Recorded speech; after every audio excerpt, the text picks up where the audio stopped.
Saudara, hampir 2 pekan pasca bencana, sebagian besar wilayah Aceh Tamiang masih gelap total karena listrik padam.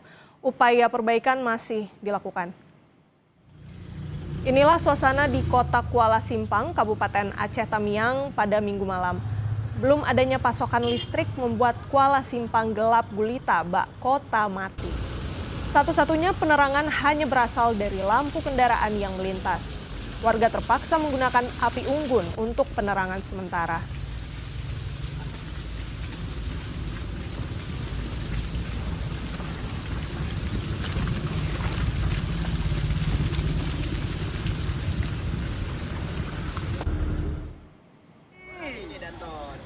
Sementara di posko pengungsian Desa Balepanah, Kecamatan Juli Biren, listrik yang sebelumnya sempat menyala Minggu petang kembali padam.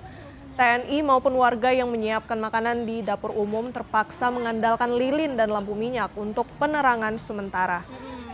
Padahal baru 2 hari lalu listrik sempat pulih di pengungsian. Kini pengungsi terpaksa kembali bertahan tanpa listrik. Kenyataan ini berlainan dengan pernyataan Menteri Energi dan Sumber Daya Mineral Bahlil Lahadalia yang menyebut jaringan listrik yang telah dipulihkan mencapai 93%.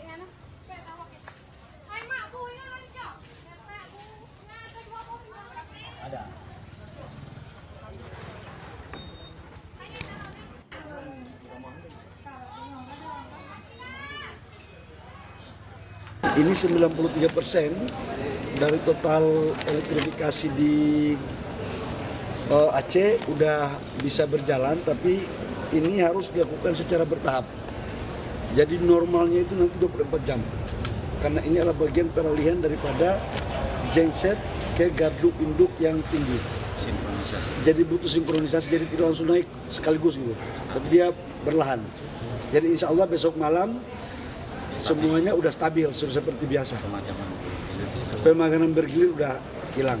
Tapi sekali lagi, rasio elektrifikasinya baru 93%. Masih ada 7%.